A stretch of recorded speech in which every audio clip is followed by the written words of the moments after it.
हरादास स्वामी दाता दयाल की दया, हरादास स्वामी सहाय, हरादास स्वामी। सबका आगे हाथ जोड़ के विनती है,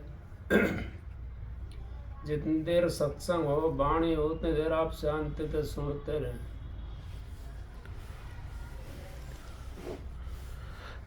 परम संत हजूर तारासिंह जी महाराज वो तो शहंशाहों के शहंशाह थे और कबीर साहब तो सब संतों के मोड़ थे।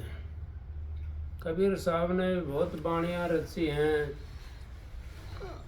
कबीर साहब कहते हैं जितनी बाणी मैं रची इतना बाड़ू रेत, फिर भी इस लोभी जीव के एक नहीं लगी है। भाई ने शब्द गाया, ये हमारा जो हंस ये बटे हुआ आ रहा है, पावना आ रहा है, क्योंकि हमारी काया के अंदर ये पावना है और इसने एक दिन जरूर जाना पड़ता है, क्यों पावना रहता नहीं है, वो जाता आता है और चला जाता है। जो इस घर का मालिक है रहता तो वो है,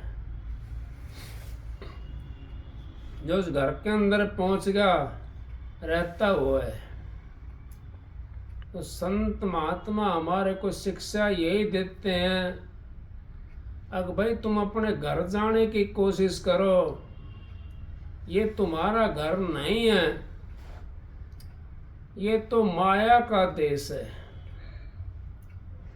ये तो काम का देश है, ये तो क्रोध का देश है, ये तो मोह का देश है, ये तो लोभ का देश है। यहाँ देश तो अहंकार का है।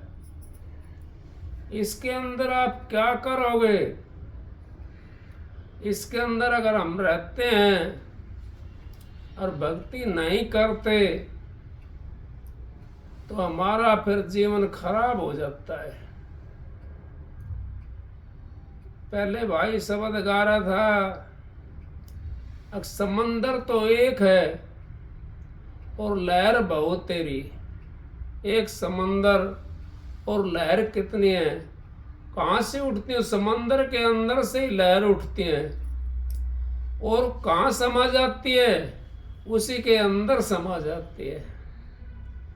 तो उन लहरों को हमारे अंदर में अगर हमने समाना सीख लिया उस समंदर की तरह, तो अपने घर चले जाएंगे और लहर उठती रही और उनके ऊपर कोई गौर नहीं करी हमने, तो हमारे को रसा तल के अंदर ले जाती है। वो उस जगह ले जाती है जहां हमने 84 के अंदर जाना पड़ेगा। उस जगह पहुंचा देती है हमारे को। अब फिर हमने उस माड़ के अंदर जुड़ना पड़ेगा, क्योंकि वो माड़ तो काल माया का देश है। उस देश के अंदर तो कोई बिरला ही बसता है। जिन्होंने अपने सतगुरु का सहारा ले लिया, जिन्होंने अपने सतगुरु को सतगुरु समझ लिया और जिन्होंने ये समझ करके उनसे नाम लिया कि मैंने तो अपने घर जाना है, वो अपने घर चला जाता है। और जो यूं सोचते हैं मैंने तो अपना काम काढ़ना है या संसार का काम, वो घर नहीं जा सकते। क्योंकि हम तो वही बात कह दी, महाराज जी कहते हैं आंधी दुनिया मोदू ज्ञान लांडा भूत करे घमसान। ये आंधी किस तरह है दुनिया? ये अपने आप में आंधी बनी बैठी है। क्यों? ये तो जानते हुए भी हमने नाम ले रखा है और हमने ये पता ये हमारा देश नहीं है, क्योंकि नाम के अंदर हमारे को सारी चीज समझाई जाती है। ये तो देश है, ये तो काल माया का देश है और तुम्हारा देश तो अलग है। शब्द नहीं गाते हैं, चाल बसो उस देश जहाँ का वासी फिर ना मरे। जहाँ का वासी कभी नहीं मर सकता, वो तो अमरापुर देश है, वो तो राधा स्वामी धाम देश है। उस देश के अंदर हमने एक चले गए तो हमारा उद्धार हो जाएगा। नित्यानंद जी कहते हैं अरब खरब में एक महल को जाइया, लेकिन हमने ये नहीं सोचना चाहिए अब क्या पता अरब खरब में हम ही जाने वाले हों।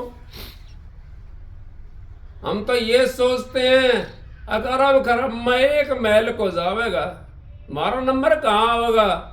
नहीं, हमने ये नहीं सोचना चाहिए। हमने ये सोचना चाहिए क्या पता हम ही जाने वाले हैं उस देश के अंदर। क्या पता है, कुछ पता है, कुछ नहीं पता। क्योंकि अरब खरब में अपनी पहचान अगर हम नहीं कर सकते तो फिर कैसे उस देश में पहुंचेंगे। अपनी पहचान हमने बनानी है, किस चीज से बनानी है। हमने जो हमारे अंदर जो लहरें उठती है उस लहरों को अपने अंदर में समेटना है हमने।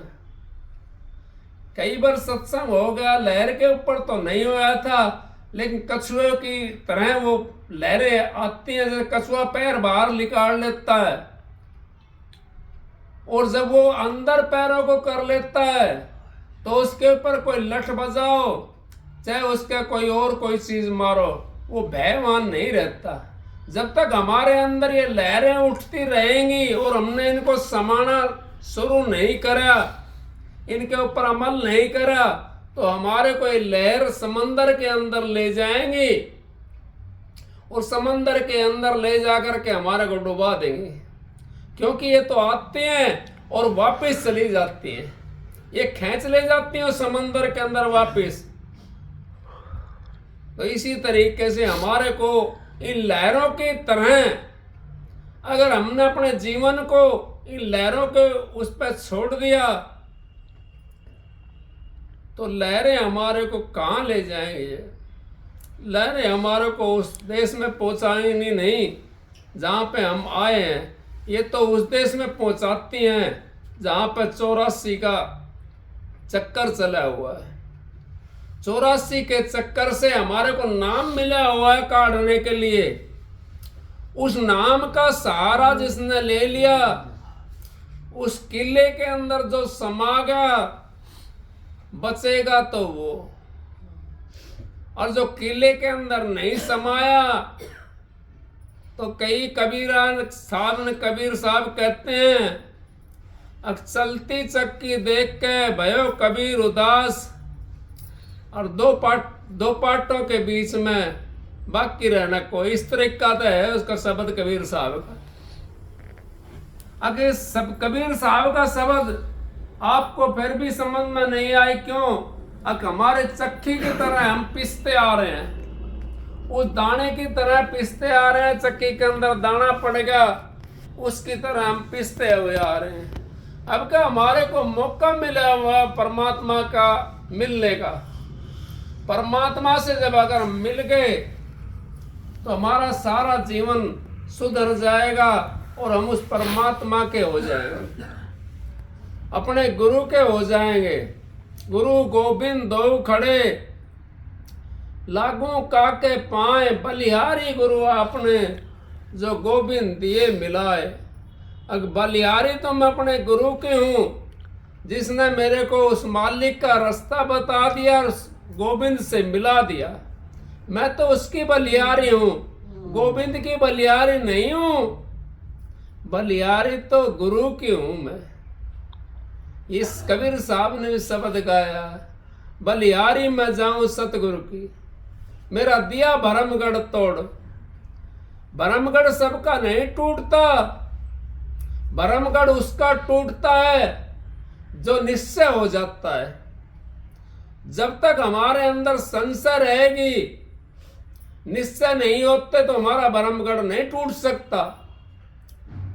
आज फलानी जगह चले गए, आज डिगड़ी जगह चले गए। मैं सत्संग में जाने के लिए किसी को मना नहीं करता, कहीं भी जाओ आप, लेकिन आप ये तो सोचो अगर हमारे को सत्संग मिलता है वहां पर, हमारे को परमात्मा के नाम की बातें मिलती हैं, या हमारा कुछ खिंचाव होता सत्संग में जाने से उस परमात्मा की तरफ, तो आप खूब जाओ। लेकिन आपका खिंचाव नहीं होता और आप टेंशन लेकर के वहां से आगे, तो सत्संग में जाने का फायदा क्या है? कोई फायदा नहीं सत्संग में जाने का फिर, क्योंकि टेंशन लेकर के आए सत्संग नहीं है वो। सत्संग तो वो होता है, महाराज जी कहते हैं, एक को नाम बखानिया, जो सतगुरु का नाम बखानते हैं सत्संग उसका नाम होता है। हम तो और चीजों में लगे रहते हैं, कोई देश की बताता है, कोई विदेश की बताता है, कोई अपनी मान बढ़ाई के अंदर लग जाता है, मैंने इसको दवाई दी थी, मैंने उसको गोली दी थी। ऐसे आपको कितने चमत्कार हो जाते हैं। कोई महाराज जी कहते हैं, परम संत हजूर ताराचंद जी, भाई था एक सत्संगी, उसका खेत का नंबर था, क्योंकि पानी का वार महीने में एक दफा आता था, और वो भी नहर आ गई तो आगे आगा वार, नहीं तो नहीं आता था। वो भाई सत्संगी था, बड़ा प्रेमी मानस था। उनका गांव में महाराज जी चला गया सत्संग के लिए। अब पानी का वार भी महीने के अंदर आना, और महाराज जी भी दोबारा क्या पता किस टाइम कब पहुंचे गांव के अंदर। सत्संग भी सुनना बहुत जरूरी था। हम तो 4 बूंद पड़ी, बुरा मत मान जाना मेरी बात का, 4 बूंद पड़ी, तो बूंद पड़ रही है सत्संग में, क्या करेंगे जा करके? अगर कोई राशन कार्ड बांटने लग जाए तो लाइन लग जाएगी, चाहे बूंद पड़ती हो चाहे ओला पड़ता हो। कोई पेंशन बांटने वाला आ जाए तो लाइन लग जाएगी, मेरी पेंशन नहीं दी, मेरी पेंशन दे दे। हम तो इस करके मार खा जाते हैं, क्योंकि हम उस परमात्मा की तरफ नहीं चलते, हम तो उसकी तरफ चलते हैं। महाराज जी ने सत्संग शुरू करा, विनती शुरू होती थी ना, जब जाते सत्संग के अंदर विनती शुरू होती थी पहले, तो विनती जैसे एक तारा बजा और माइक में आवाज गई। खेत थोड़ा नजदीक था गांव के, जहां सत्संग था उसके नजदीक खेत था, थोड़ा सा दूर तो नहीं था, 5-4 किला हटका था। उसने पानी छोड़ दिया, वहीं पर हुक्का की आंच से लगा रखी थी, वो डोला का ऊपर रखी हुई थी, और नू बोला, भाई महाराज जी तू जाना, तेरा काम जाना है, मैं तो सत्संग के बगैर नहीं रह सकता। क्योंकि जो प्रेमी जीव होता है उसकी खुराक क्या होती है? उसकी खुराक तो सत्संग की होती है।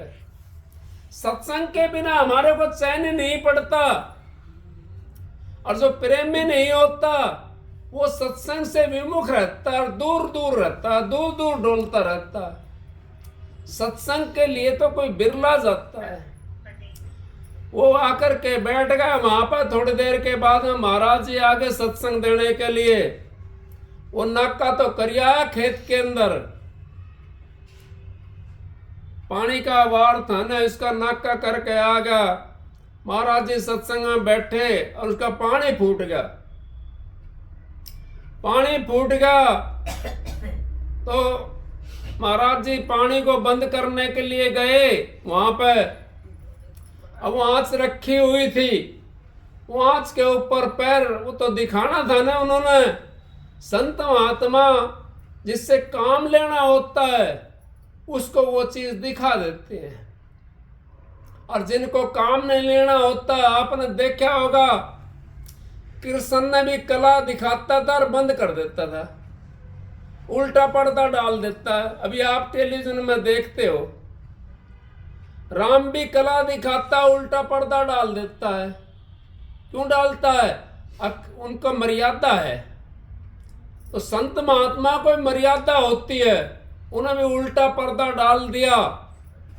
अब वो पानी तो बंद करके आए, वो पैर था जो वो आंच के ऊपर टिक गया, वो फपोला हो गया आंच पैर के अंदर। क्यों? आंच तो जलाती है ना। अब वो भाई ने सत्संग सुना, तो सत्संग 1.5-2-3 घंटा का महाराज जी देते थे पहले सत्संग। तो महाराज जी का जितना लंबा सत्संग किसी भी संत ने नहीं दिया आज तक। वो 1 घंटे कह के बैठते थे, 3-3 घंटे सत्संग होता था। और कोई भी आदमी इधर से उधर, ना किसी को प्यास लगती थी, ना किसी को भूख लगती थी, ना किसी को बाथरूम आता था। क्योंकि सत्संग के अंदर जब बिजी हो जाता है, जब इसी मन जो है जब बिजी हो जाता है तो सब चीज को भूल जाता है। भूख को भी भूल जाता है, प्यास को भी भूल जाता है, लेटरिन बाथरूम को भूल जाता है, और तेरा मेरी को भूल जाता है।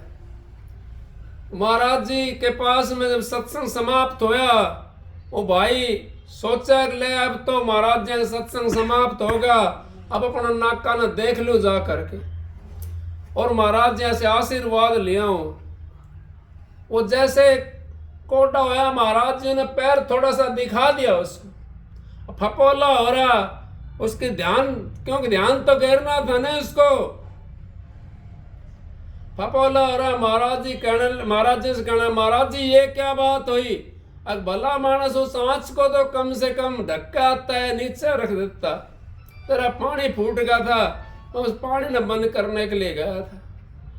वो उस दिन के बाद में अपने घर नहीं गया, सारा जीवन आश्रम में बिता दिया।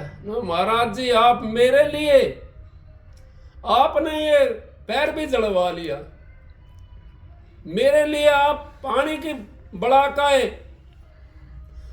संत महात्मा ऐसे कबीर साहब ही गैल भी होया, कबीर साहब ने भी, और जब काशी के पंडों ने पाड़ दिया पत्तल उनकी, अगर भंडारा देंगे कबीर साहब, छोड़ के चल दिए कबीर साहब वहां से झोपड़ी को। और किसने करा भंडारा? वो हम सोचते हैं हम करते हैं सारा काम, नहीं। गुरु बढ़ाए सब बढ़े, बलकर बढ़ा न कोई, हिरना कुछ रावण बढ़ा, जड़ा मूल दिए खोए। गुरु जिसको बढ़ाना शुरू करता है उसको कोई घटा नहीं सकता, चाहे मुल्क की लाट हो वो भी नहीं घटा सकती उसको। और जिसके ऊपर गुरु की दया हट जाती है, गुरु की दया हटती नहीं है, हम हटवा लेते हैं। क्योंकि हम तो एक को छोड़ दो को धावे, ऐसा डूबे पार ना पावे। अब वो डूबता चला जाता है जब हम अपने इसको छोड़ करके और दूसरों के मत्थे टेकते हैं। भाई मेरे को याद आ गई, महाराज जी के पास में एक ज्ञानानंद जी रहते थे, अगम बाबू के शिष्य थे मेरे ख्याल से ज्ञानानंद जी। तो मैंने सुनी थी, तो आश्रम में बहुत जने रहते थे, तो बेचारा गरीब भी तो थी उसके पास में, आश्रम में रहता था, लेकिन राधा स्वामी करता था वो मस्तक नहीं झुकाता था। तो 2-4 जने थे पहलवान जैसे, वो महाराज जी के सामने ले आए, उसको पकड़ करके, महाराज जी ये मस्तक नहीं झुकाता। न बोला भाई छोड़ दो इसको, तुम तो बेवकूफ हो, ये बेवकूफ नहीं है। वो हमारे लिए दिखाने के लिए था। क्या करा महाराज जी ने? 2-4 दिन 10-5 दिन का गैप दे करके और अगम बाबू का रूप धर लिया। और ज्ञानानंद जी के ऊपर पता ध्यान पड़ेगा, अगम बाबू आया है, तो धोती बांधता था वो, धोती भी उसकी खुल गई बेचारे की, और बाज लिया। हम तो अपने गुरु के लिए एक डिग भी नहीं धरते मिलने के लिए। गुरु कहां बैठा हुआ है? गुरु तो आपके पास में, ना काशी में, ना मथुरा में, ना कैलाश में। मोकू कहां ढूंढा रे बंदे, मैं तो हूं तेरे पास में, मैं तो तेरे पास में हूं और श्रद्धा विश्वास में हूं। अब ज्ञानानंद जी बाजे वहां पे और सीधे आकर के महाराज जी के चरणों के अंदर लौट गए। उस टाइम महाराज जी कहने लगे, खड़े हो भाई ज्ञानानंद। खड़ा होकर के देखा तो महाराज जी का रूप, अब उसी टाइम उसने शब्द बनाया, ज्ञानानंद ने कई शब्द बना रखे हैं। अब गुरु हाजर नाजर पाई, राम दुआई हम सच बोलना है। गुरु हाजर नाजर पाई, अब गुरु हाजर नाजर पाई तो हम तो क्या करते हैं, हम तो अपने देह को भी छोड़ देते हैं। हमने देह नहीं छोड़ना है, हमने अपने सतगुरु का गुणगान करना है। अगर सतगुरु की बात तुम्हारे को सतगुरु से ऊपर वाला कोई मिल जाता है, बात बताने वाला, महाराज जी भी कहते थे, इस बात का दावा मैं भी करता हूं, अगर महाराज जी के सत्संग से ऊपर आपका कहीं सत्संग मिलता हो आपको, तो आप खूब सुनो। और महाराज जी से ऊपर का जब सत्संग नहीं मिलता तो फिर क्यों जाकर के धक्के खाते हो बिना मतलब के लिए? क्योंकि सत्संग सब जगह नहीं है। हम तो गाने गाने में रह गए, गाई गीती रह गई रीति। महाराज जी कहते हैं उन गाने में कुछ नहीं रखा, गहने में रखा है। गाओगे आप तो आपका नाम हो जाएगा, गाओगे नहीं तो क्या करोगे? तो गाया, गा करके चले गए, दुनिया भी झाड़ के चली जाएगी। क्योंकि गाना तो अलग चीज है और गहना अलग चीज है। वो जब गहन करेंगे, हम उसका अभ्यास करेंगे तो हमारी सूरत अंतर में चलेगी। अंतर में जब हमारी सूरत चलेगी तो हमारा जो कर्म होगा वो कटता चला जाएगा। जब तक हम अंतर की चढ़ाई नहीं करेंगे, जब तक हमारा कर्म भी नहीं कटता। जिससे काम लेना होता संत महात्माओं ने, उसके बिना चढ़ाई के भी कर्म काट देते हैं। और जिनके काम नहीं लेना, जिनसे उनका चढ़ाई करनी पड़ेगी, अंतर के अंदर जाना पड़ेगा, अपने गुरु का नाम भजना पड़ेगा। क्यों? गुरु भजा सो जीता जग में, और नाम भजा सो जीता जी। जो गुरु को भजता है, जो नाम को भजता है, वो जीत जाता है। और जो नाम को नहीं भजता, जो गुरु को नहीं भजता, वो कैसे जीतेगा? वो नहीं जीत सकता। वो तो गाने गाने में रह गया, वो तो खाने खाने में रह गया। खाया और चलो भाई अपना पेट भरेगा, कोई बात नहीं है। पेट तो हमारे बातों के पकवान से नहीं भरेगा। बहन जी कहती हैं अगर पेट का रोटी बांध ली तो क्या हमारी भूख मिट जाएगी? नहीं, भूख तो तभी मिटेगी जब रोटी हमारे पेट के अंदर चली जाएगी। बाहर रोटी बांधने से हमारी भूख नहीं मिट सकती। भूख मिटानी है, हमने उस देश में जाना है, तो अपने सतगुरु का सहारा लेकर के, सतगुरु ने जो नाम बताया है उसका सहारा लेकर के अंतर की हम चढ़ाई करें, उनके बताए मुताबिक, तो अपने देश में चले जाएंगे। सने सने उस जिस देश से ये जीवात्मा आई थी उसी देश के अंदर अपने चली जाएगी। यही हमारा काम मैन है। और ये मैन काम को हमको छोड़ करके हम और दूसरे कामों में लगे रहते हैं। आज फलाना काम कर लो, आज ढिकड़ा काम कर लो। उस काम को छोड़ दो जिस दिन सत्संग हो। अगर आपका काम नहीं हो जाता तो नु कहना क्या कहते थे, मेरा तो होया है। कैसे होया? बोंद का सत्संग था आश्रम का, और मेरे पास भाई वो आज आया नहीं सत्संग में। मैं कहने लगा 2-3 ट्रॉली रोडों की पड़ी थी, आधे पौने ईंट के, हाईवे के ऊपर, वहां प्लाट के आगे वहां पड़े थे। मगर इनका भाई पता करना, कोई ट्रैक्टर वाला मिल जाए तो इनका पता करना, डलवा दें, इनको ठवा दें यहां से। तो कहने लगा बाबा 1200 रुपये ट्रॉली मांग रहे हैं, 3 ट्रॉली भरेंगे इसके अंदर। मैं बोला भाई सत्संग में जावा, फिर बाद में देखेंगा, आ करके बाद में सोचेंगे इसके बारे में। ठीक है, हम चले गए। बोंद का सत्संग था उस दिन, पूर्णमासी थी, और चले गए वहां पे। जैसे सत्संग समाप्त होया, मेरे पास निगम वालों का फोन गया, कहने लगे आपके खिलाफ एक वो है शिकायत। मैं बोला भाई क्या है मेरे खिलाफ एक शिकायत? हम निगम से बोल रहे हैं, क्या शिकायत है?